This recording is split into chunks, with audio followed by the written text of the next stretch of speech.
오늘의 주요 뉴스입니다. 미국 증시 3대 지수가 하락세로 마감했습니다.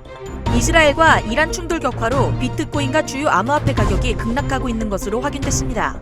중동 전쟁 상황이 미국 대선에 미칠 영향이 주목되고 있습니다. 비트와이즈가 리플 현물 ETF의 출시 위한 설립 문서를 제출했다고 전했습니다. 미국 증시 3대 지수가 하락세로 마감했습니다. 나스닥 지수는 장중 2.25%까지 낙폭했고 S&P 500 지수도 한때 1% 넘게 밀렸으며 WTI 가격은 5% 넘게 폭등했습니다.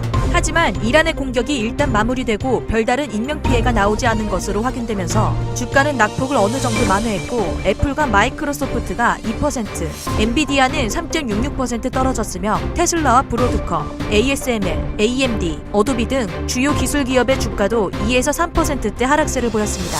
업종별로 보면 에너지가 2% 넘게 급등한 반면 기술은 2.66% 급등했고 나머지 업종은 보합권 내 움직임을 보였습니다.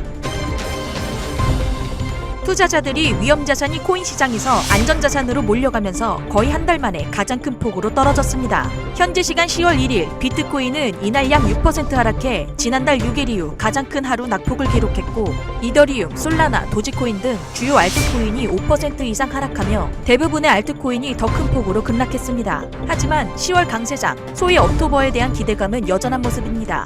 더블록에 따르면 K33 리서치가 보고서를 발표, 4분기에 접어들며 암호화폐 시장, 특히 비트코인이 강세를 보일 것이라고 평가했습니다. 보고서는 미국 연준의 정책 전환이 이미 추진력을 얻었고 유동성을 확대하려는 중국의 노력이 글로벌 시장 활동을 더욱 촉진할 가능성이 높다라며 암호화폐 업계 내부적으로는 최근 SEC의 비트코인 현물 ETF 옵션 거래 승인이 비트코인 강세 요인으로 작용할 것이라고 설명했습니다.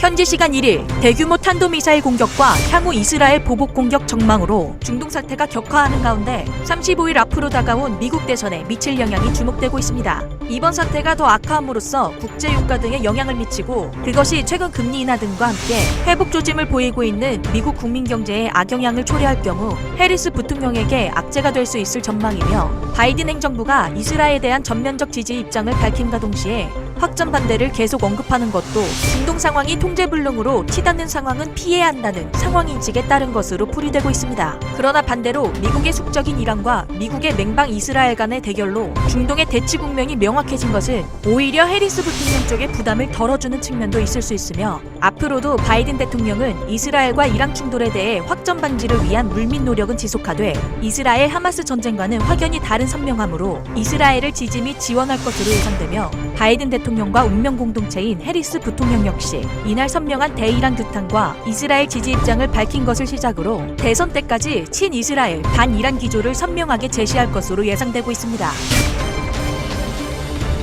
현지 시간 1일 암호화폐 전문 미디어 크립토 브리핑에 따르면 가상자산 자산운용사 비트와이즈가 미국 델라웨어주 법인 등록국의 리플 현물 ETF에 기반이 될 수 있는 신탁 설립 문서를 제출한 것으로 나타났습니다. 매체는 이번 조치는 자산운용사들이 거래소의 ETF 상장을 승인받기 전 신탁을 설립하는 패턴을 따르고 있다라며 리플 현물 ETF 승인이 쉽지 않을 수 있지만 가상자산 투자 상품에 대한 규제 환경이 변화하고 있음을 보여준다라고 전했으며 이어 다만 규제 승인 여부는 확실하지 않으며 시간 소요될 수 있다라고 덧붙였습니다.